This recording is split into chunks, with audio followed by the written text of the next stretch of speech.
नमस्कार मित्रांनो, मी स्वप्नील. आजच्या आपल्या सत्य घटनेची सुरुवात होते छत्तीसगडच्या जसपूर जिल्ह्यातून.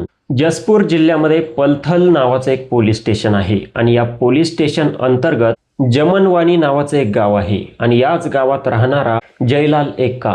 जयलाल एक्काचे वय आजच्या डेटला 34 वर्ष आहे. जयलाल एक्काची एक पत्नी आहे जिचं नाव आहे सरिता एक्का, जिचे वय आजच्या डेटला 33 वर्ष आहे. जयलाल आणि सरिता यांना 2 मुलं आहे. मुलं अजून लहान आहे, शाळेमध्ये शिक्षण घेत आहे.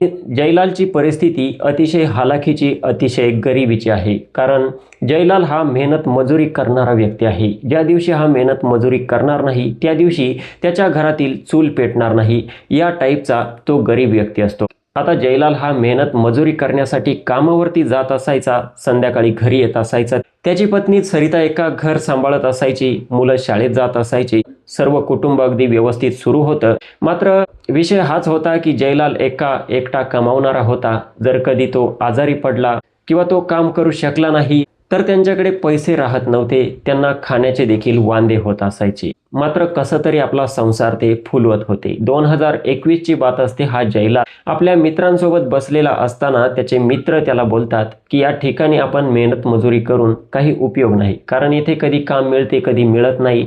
त्यापेक्षा आपण गुजरातला एखाद्या कंपनीमध्ये जाऊ, त्या कंपनीमध्ये आपल्याला चांगले काम मिळेल, परमनंटली काम असेल, त्या ठिकाणी काम जर केले तर आपलं खूप चांगलं होईल. आपण घरी आपल्या बायकांना पैसे पाठवत जाऊ. जयलाल एक्काला ही गोष्ट पटते आणि जयलाल आपल्या पत्नी सरिताला बोलतो की मी माझ्या मित्रांसोबत गुजरातला जाऊन काम करण्याचे ठरवलं आहे. हे ऐकून सरिताला दुःख तर होतं की पती तिच्यापासून दूर जाईन. मात्र सरिता बोलते की ठीक आहे, तेथे गेले तर आपल्याला पैशांची कसली अडचण राहणार नाही, मी इकडे मुलांना घर वगैरे सर्व काही सांभाळून घेईन. आणि अशा प्रकारे हा जयलाल एक्का आपल्या पत्नीची शेवटची भेट घेऊन गुजरातला जातो. तिला सांगतो की मी अधूनमधून घरी येत जाईन. अशा प्रकारे जयलाल आता गुजरातला जाऊन त्या ठिकाणी काम करू लागतो. आता जयलालला गुजरातला जाऊन लगभग 2 ते 3 महिने झाले होते आणि जयलाल तिकडे रमून गेला होता. कारण महिन्याचे 15-16 हजार रुपये येत होते, त्यामधून 5-6 हजार रुपये तो स्वतःसाठी खर्च करत होता आणि बाकीचे जे काही उरत होते 10 हजारच्या आसपास ते आपल्या पत्नी सरिताच्या अकाउंटवरती टाकून देत होता. सरिता शहरामध्ये जाऊन ते पैसे काढत होती आणि आपल्या खर्चासाठी वापरत होती. कधी किराणा आणायचा असला, कधी मार्केटमध्ये जाऊन काही वस्तू आणायच्या असल्या, तर अशा प्रकारे खर्च सुरू होता. सरिता घरी आपल्या मुलांसोबत खुश होती, तिकडे जयलाल अगदी खुश होता. आता सरिताच्या घरी सरिताचा पती जयलाल नसल्यामुळे घरामध्ये ज्या काही गोष्टींची कमतरता पडायची ही सर्व सरितालाच बघावं लागत असायची. त्यामुळे या सरितालाच कधी मार्केटला जावे लागायचे, कधी मुलं आजारी पडली मुलांना घेऊन जावं लागायचं, कधी बाजार आणण्यासाठी जावं लागायचं. तर ही सरिता नेहमी ऑटो रिक्षामध्ये बसून मार्केटमध्ये जात असायची, कधी पैसे काढण्यासाठी वगैरे. तर यांच्याच गावामध्ये राहणारा एक सुशील खलको नावाचा एक मुलगा होता, जो की एक अविवाहित मुलगा होता. आता हा मुलगा एक ऑटोवाला असल्या कारणाने ही तिला एक दिवस या मुलाला सुशीलला बोलते की मी मार्केटला चालले आहे, मला मार्केटला नेऊन सोडशील. आता सुशील या महिलेला सरिताला चांगल्या प्रकारे ओळखत होता, तर तो बोलतो की का नाही सोडणार वहिनी, बसा माझ्या ऑटोमध्ये, मी तुम्हाला तेथे नेऊन पोहोचवतो, तुम्हाला सामान खरेदी करू लागतो आणि तुमचं सर्व सामान खरेदी करून झाल्यानंतर पैसे काढून झाल्यानंतर तुम्हाला पुन्हा गावात देखील आणून सोड. सरिता खूप खुश होते आणि त्यानंतर ती सुशीलच्या ऑटो रिक्षामध्ये बसते. आता सुशीलच्या ऑटो रिक्षामध्ये दुसरं कोणी नसतं, तर हा सुशील या सरितासोबत खूप गप्पा गोष्टी करू लागतो. सरिता देखील त्याच्यासोबत अगदी प्रेमाने बोलू लागते. असं करता करता मार्केटमध्ये जातात. सुशील तिला पैसे काढण्याच्या ठिकाणी घेऊन जातो, ती पैसे काढते, त्यानंतर शॉपिंग वगैरे करते, सर्व गोष्टी होतात आणि पुन्हा हा सुशील तिला आपल्या ऑटो रिक्षामध्ये बसवतो आणि पुन्हा गावाकडे घेऊन येऊ लागतो. मात्र हा जो सुशील होता याचं चालचलन ठीक नव्हतं. हा महिलांचा शौकीन व्यक्ती होता. तर हा सुशील येताना या सरिताला बोलतो की तुमचा पती जयलाल हा तर गुजरातला गेला आहे, मग तुम्हाला एकटीला घरी करमते. आता एवढं बोलल्यानंतर जी असते ही त्याला बोलते की करमत तर नाही, मात्र करमून घ्यावं लागतं. मग सुशील हा आपल्या मुद्द्यावरती येतो. सुशील बोलतो की तुम्हाला पतीसोबत वेळ घालवण्याची इच्छा होत नाही का? सरिता बोलते की अशी कोण स्त्री आहे जिला अशी इच्छा होणार नाही. इच्छा तर भरपूर होते, मात्र परिस्थितीमुळे मला हे असं काही करता येत नाही. आता हा सुशील बोलतो की तुम्ही ठरवलं तर तुम्ही त्या सर्व गोष्टी करू शकता. सरिताला आता या सुशीलचं म्हणणं थोडं थोडं समजू लागतं. सुशीलचा इशारा समजू लागतो आणि सरिता बोलते की ते कसं होऊ शकतं. तर सुशील बोलतो की तुम्ही माझ्या संबंधात या, मी तुमच्यावरती खूप प्रेम करतो, मी तुम्हाला कसली कमी पडू देणार नाही. तुम्हाला जेव्हा पाहिजे तेव्हा मी मार्केटमध्ये घेऊन जात जाईन, तुम्हाला जे काही घ्यायचं असेल ते घेऊन देईन आणि पुन्हा तुम्हाला गावात आणून सोडत जाईन. तुम्हाला कसली अडचण आली तर तुम्ही मला सांगत जा. आता एवढं सर्व ऐकल्यानंतर सरिता जी असते ही सहज सुशीलला बोलते की ठीक आहे, काही हरकत नाही. सुशील बोलतो की मग आपण एकत्र केव्हा यायचं? सरिता बोलते आता माझ्या घरी तर मुलं सोडून दुसरं कोणी नाहीये, पती गुजरातला आहे, तर तू रात्रीच्या वेळी माझ्या घरी. सुशील खूप खुश होतो, तिला गावात तिच्या घरापाशी सोडतो आणि जशी रात्र होते, रात्रीचे 10-11 वाजतात, हा सुशील सरळ सरिताच्या दरवाजावरती थाप मारू लागतो. सरिता दरवाजा उघडते, समोर बघते सुशील उभा असतो. आता सरिता या सुशीलला घराच्या आतमध्ये घेते, दरवाजा बंद करते.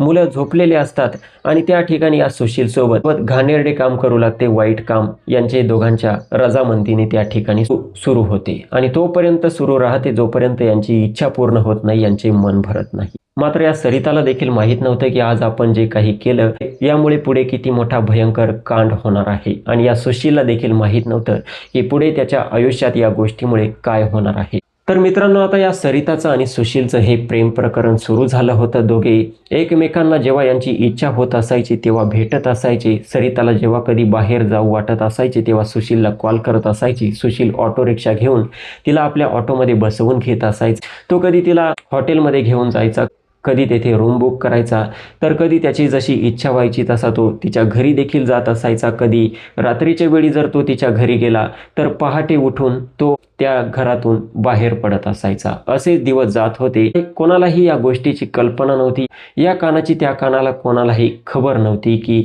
जयलाल तिकडे गुजरातला काम करत आहे आणि जयलालची पत्नी सरिता इकडे काय काम करत आहे.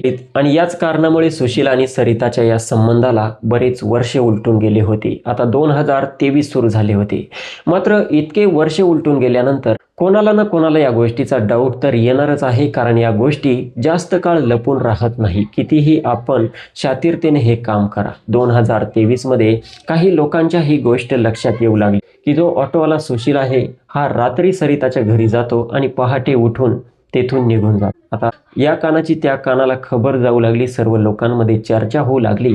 तर त्यामधील एका व्यक्तीने या जयलालला कॉल केला. जयलाल तो जो गुजरातमध्ये काम करत होता, त्याला कॉल करून सांगितले की तुझी पत्नी ही वाईट मार्गाला लागली आहे, तुझ्या पत्नीवरती तू लक्ष दिले पाहिजे, तुझ्या पत्नीला तू धाकात ठेवलं पाहिजे. एवढं सांगितल्यानंतर जयलाल जेव्हा आपल्या पत्नीबद्दल दुसऱ्या तिरहित व्यक्तीकडून ऐकतो, जयलालला भयंकर राग येतो आणि जयलाल त्या व्यक्तीवरच भडकतो. त्या व्यक्तीला बोलतो की तू माझ्या पत्नीची अशा प्रकारे बदनामी कशी करत आहे, माझी पत्नी तशी नाहीये हे मला चांगलं माहीत आहे. तो समोरचा व्यक्ती बोलतो की ठीक आहे, काही हरकत नाही, मी सांगण्याचं काम केलं, बाकी तुझं तू बघून घे. आणि जयलाल फोन कट करतो.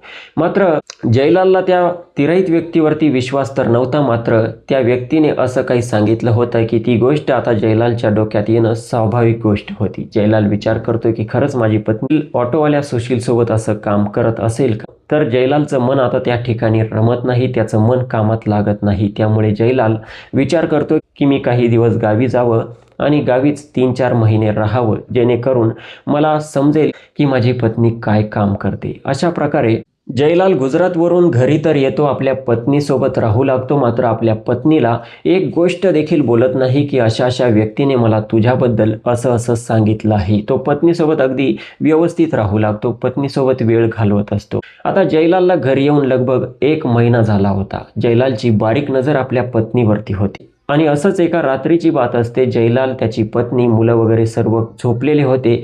अर्ध्या रात्री ही सरिता जयलालच्या अंथरुणातून उठते, अलगद चोर पावलांनी आपल्या घरातून बाहेर पडते आणि त्यांच्या घराच्या थोडं 100 मीटर अंतरावरती एक शेत होते, त्या शेतामध्ये जाते. त्या शेतामध्ये तिने सुशीलला अगोदरच बोलावून घेतलेलं असतं, कारण जेव्हापासून जयलाल घरी आला होता तेव्हापासून या सरिताला सुशीलला भेटता येत नव्हतं. त्यामुळे दोघांनी प्लॅन बनवला होता आणि त्या रात्री हे दोघे त्या शेतामध्ये भेटतात. त्यांच्या वाईट कामाला त्या ठिकाणी सुरुवात होते.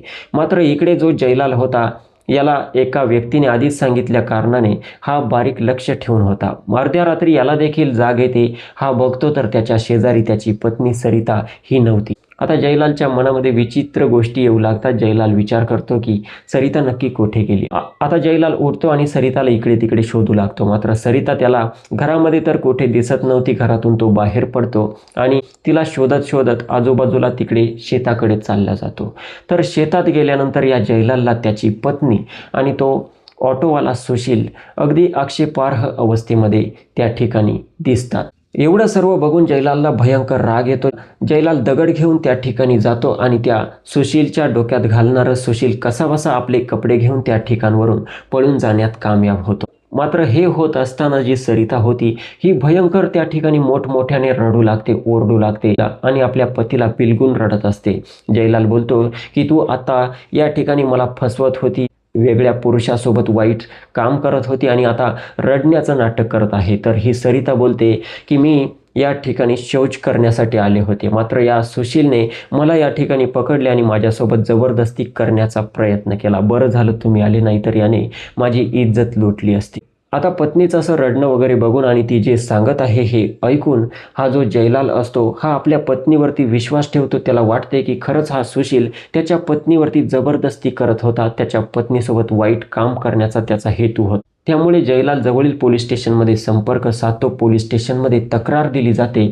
जयलालची जी पत्नी असते सरिता ही देखील पोलिसांना सांगते की या व्यक्तीने सुशीलने माझ्यावरती जबरदस्ती केली आहे. पोलीस सुशीलला अटक करतात आणि त्याच्यावरती रेप केस दाखल करतात. सुशील आता जेलमध्ये चालला जातो. सुशील स्वतःला वाचवण्याचा खूप प्रयत्न करतो. सुशील बोलत असतो की आमचं दोघांच्या संमतीने सुरू होतं. मात्र जेव्हा सरिता त्याच्या विरोधात गेली, पतीच्या बाजूने तिने पोलिसांना सांगितले की हो याने माझ्यावरती रेप केला, तर कायदा देखील महिलांच्या बाजूने असतो. तर सरिताचे त्यांनी ऐकले आणि सुशीलला 2024 मध्ये आत टाकून दिले. सुशीलचं त्या ठिकाणी काही चाललं नाही. आणि इकडे सरिता जी होती ही त्या सुशीलला फसवून आपल्या पतीसोबत, जयलाल सोबत आणि आपल्या मुलांसोबत अगदी आनंदाने आपला संसार करू लागली. 2024ला हा सुशील जेलमध्ये गेला होता. 2025 गेले, 26 सुरू झाले. मार्च 2026 मध्ये या सुशीलला जामीन मंजूर झाला आणि हा सुशील जेलमधून बाहेर आला. सर्वात अगोदर त्याला या सरिताला भेटायचं होतं, कारण त्याच्या मनामध्ये या सरिताबद्दल राग होता, मात्र प्रेम देखील होतं. त्याने सरितावरती विवाहबाह्य संबंध ठेवले, म्हणजे तिचं लग्न झालेलं असताना देखील संबंध होते, याचं तिच्यावरती प्रेम होतं. त्याला सरिताकडून हेच ऐकायचं होतं की तिने त्याला का फसवलं. आता सुशील जसा जेलमधून बाहेर येतो त्याला माहिती मिळते की जो सरिताचा पती आहे हा परत गुजरातला जाऊन काम करत असतो आणि 2-3 महिन्यातून घरी येत असतो. तर सुशीलला रस्ता पूर्णपणे मोकळा होतो. सुशील पुन्हा एकदा हिम्मत करतो आणि संध्याकाळच्या वेळी या सरिताला गाठतो आणि सरिताला बोलतो की आता तुझं मन चांगल्या प्रकारे भरलं असेल. काय भेटलं तुला मला फसवून? मी नक्की काय चूक केली होती? मी जे काही केलं होतं तुझ्या संमतीने केलं होतं. आपलं दोघांचं एकमेकांवरती प्रेम होतं, मात्र तू मला का फसवलं? का माझे 2 वर्ष वाया घातले? आता एवढं सर्व ऐकल्यानंतर जी सरिता होती ही देखील त्या सुशीलकडे बघून रडू लागते. तिला अश्रू अनावर होतात. ती सुशीलला बोलते की मला तुला फसवायचं नव्हतं, मात्र सिच्युएशनच अशी होती. माझ्या पतीने आपल्या दोघांना अशा स्थितीत पकडलं होतं. जर मी सांगितले असते की माझं तुझ्यावरती प्रेम आहे तर कदाचित त्याने माझी हत्या केली असती. मग तू देखील या जगात जगू शकला असता का? तुला माहीत नाही तू गेल्यानंतर माझे काय हाल झाले. मला देखील अक्षरशः जेवण जात नव्हते, कारण माझं देखील तुझ्यावरती खूप प्रेम आहे. आता एवढं सर्व ऐकल्यानंतर सुशीलला देखील वाईट वाटतं आणि त्याला वाटते की सरिताने खरं ती स्वतःला आणि मला वाचवण्यासाठीच केलं आहे. कारण सरिता जर बोलली असती की आमचं दोघांचं प्रेम आहे तर कदाचित तिच्या पतीने दोघांची हत्या केली असती. आता सुशील पूर्ण विसरून जातो की सरिताने त्याला रेप केसमध्ये गुंतवले होते. सुशील बोलतो की मी अजूनही तुझ्यावरती प्रेम करतो आणि तुझ्यासोबत अशा संबंधात राहू इच्छितो. सरिता बोलते की मी देखील राहू इच्छिते. आणि तेथून पुढे मित्रांनो पुन्हा या सुशीलचे आणि सरिताचे ते संबंध जे अगोदरपासून सुरू होते ते तसेच सुरू झाले होते. आता जयलाल तर घरी नव्हता, गुजरातला होता. सुशील पुन्हा रात्रीच्या वेळी इकडे सरिताच्या घरी येत असायचा. पहाटेच्या वेळी तिच्या घरातून पुन्हा निघून जात असायचा, जेणेकरून कोणाला काही समजू नये. मात्र जयलालच्या पत्नीसोबत, जयलालसोबत अगोदरच अशा घटना घडून गेल्या असल्या कारणाने जयलाल देखील आता चौकन्ना होता आणि त्याने त्याच्या भावाला सांगून ठेवलेले होते की माझ्या पत्नीवरती लक्ष ठेव. आता जयलालचा भाऊ एक दिवस सुशीलला या सरिताच्या घरातून बाहेर जाताना बघतो आणि तो आपल्या भावाला जयलालला कॉल करून सांगतो की मला काहीतरी गडबड वाटत आहे. जयलाल जो असतो हा पुन्हा गुजरातवरून घरी येतो आणि आता घरीच राहू लागतो. तो पत्नीला याबद्दल काहीही बोलत नाही, कारण त्याला त्याच्या पत्नीला रंगेहात पकडायचं असतं. आता असेच काही दिवस जातात तर सरिता आणि सुशीलला भेटणं पुन्हा मुश्किल होऊ लागलं होतं, कारण जयलाल आता घरी आला होता. तर दोघे एक दिवस प्लॅन बनवतात आणि यावेळी मात्र दिवसाची वेळ सिलेक्ट करतात. दिवसाच्या वेळी हे शेतामध्ये दोघे एकरूप होतात. मात्र त्याच दरम्यान बाहेर येताना हा जयलाल सुशील आणि त्याच्या पत्नी सरिताला बघतो. सेम तशीच गोष्ट होते. जो सुशील असतो तेथून पळून जाण्यात कामयाब होतो. जी सरिता असते ती मात्र यावेळी नाटक करू शकत नव्हती, कारण तिच्या नाटकावरती या जयलालला विश्वास बसला नव्हता. त्यामुळे सरिता आता स्पष्टपणे उघडपणे या जयलालला बोलते की माझं सुशीलवरती प्रेम आहे, म्हणून मी त्याला भेटत होते आणि भेटली आहे. मी त्याच्यावरती प्रेम करते आणि त्याच्यासोबतच राहू इच्छिते. आता एवढं सर्व ऐकल्यानंतर मात्र जयलाल जो असतो याला भयंकर राग येतो आणि त्या शेतातच आपल्या पत्नीची भयंकर पिटाई करतो. तिला इतकं मारतो तरी देखील ही जी सरिता होती ही बदलण्यासाठी तयार नव्हती. ही बोलत होती की नाही, मला सुशीलच पाहिजे आणि मी सुशीलवरतीच प्रेम करते. आता काही केल्या पत्नी ऐकत नाही, म्हणून हा जो जयलाल असतो त्या ठिकाणी मीटिंग घेतो. संपूर्ण गावामध्ये चर्चा होते, पंचायत बसवली जाते. पंचायतमध्ये सुशीलला देखील बोलावण्यात येतं. पंचायतवाले पंच दोघांनाही समजावून सांगतात, सरिताला समजावून सांगतात की तुझे मुलं आहे जे की चांगले मोठे मुलं झालेले आहे, आणि सुशील आहे त्याला देखील समजावून सांगतात की तुझं भविष्य खराब होईल, तू या विवाहित महिलेच्या नादाला लागू नको, तुझी ऑटो रिक्षा चालवत. दोघांनाही चांगल्या प्रकारे समजावून सांगितल्यानंतर दोघेही त्या पंचायतीसमोर ऐकतात. त्यांना आश्वासन देतात की आम्ही इथून पुढे पुन्हा एकमेकांना भेटणार नाही. आणि अशा प्रकारे ही सरिता आता जयलाल सोबत अगदी त्याची पत्नी बनून प्रामाणिकपणे राहू लागते. तिचे मुलं देखील मोठे असतात आणि इकडे जो सुशील असतो हा देखील त्याची ऑटो रिक्षाचं काम करू लागतो. मात्र मित्रांनो, आपल्याला वाटते का हे संबंध इतक्या सहजासहजी सुटतील, जे की अनेक वर्षांपासून सुरू होते? हे संबंध एखाद्याची हत्या झाल्याशिवाय सुटत नसतात. तशाच प्रकारे पंचायतीसमोर तर हे लोक बोलले होते, मात्र जी सरिता होती ही आता पूर्णपणे बेईमान झाली होती. बदनामी तर तिची अशी झाली होती, त्यामुळे ती आपल्या पतीसमोर बोलत असायची की मला तो सुशीलच पसंत आहे आणि मी त्या सुशील सोबत एक दिवस पळून जाणार आहे. आता एवढं सर्व झाल्यानंतर जो जयलाल होता हा विचार करतो की हिने अनेक वर्ष मला धोका दिला, गावासमोर बदनामी झाली आणि आता देखील ही सुशील सोबत पळून जाण्याचं बोलत आहे.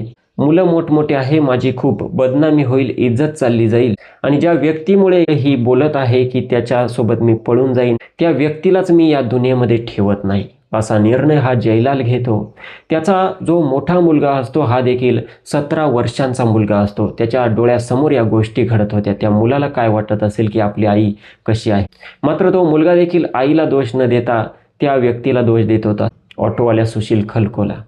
आता जो जयलाल असतो हा आपल्या भावाला जयमन एक्काला देखील आपल्यामध्ये सहभागी करून घेतो, मुलाला देखील सहभागी करून घेतो. तिघे जण विचार करतात की याला सुशीलला या जीवनातच ठेवायचं नाही, याच्यामुळे आपली खूप बदनामी झाली. 27 मे 2026 ची रात्र असते.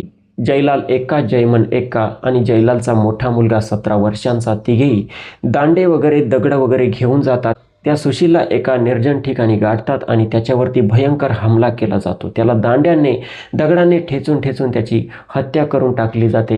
मात्र यांना माहीत नव्हतं की हे सर्व कृत्य करत असताना यांना कोणीतरी बघत आहे. हे सर्व काम करून त्या ठिकाणावरून गायब होऊन जातात. त्यानंतर तो लपून बसणारा जो व्यक्ती असतो त्याचं नाव असतं जानकी लकडा. या जानकी लकडाने सर्व काही बघितलं होतं की समोरचे व्यक्ती कोण आहे आणि ज्याला मारलं तो कोण आहे. आणि त्यानंतर हा त्याच रात्री पोलिसांमध्ये संपर्क करतो. पोलिसांना सर्व सूचित करण्यात येते. पोलीस टीम घटनास्थळी दाखल होते. सुशीलची बॉडी ताब्यात घेतली जाते, पोस्टमॉर्टमसाठी पाठवली जाते. आणि जो जानकी लकडा असतो त्याने तर सांगितलंच होतं कोण आहे. पोलीस आता 28 मे 2026 रोजी जयलाल एक्का, त्याचा भाऊ जयमन एक्का आणि जयलालचा 17 वर्षांचा मोठा मुलगा तिघांना अटक करतात, पोलीस स्टेशनला घेऊन येत. तिघांना जेव्हा सक्ती दाखवली जाते तिघेही तुटतात आणि त्यांनी केलेला सर्व गुन्हा कबूल करतात. संपूर्ण कहाणी पोलिसांना सांगतात जी मी आपल्याला आतापर्यंत सांगितली. अखेर यांनी कायदा हातात घेतला होता.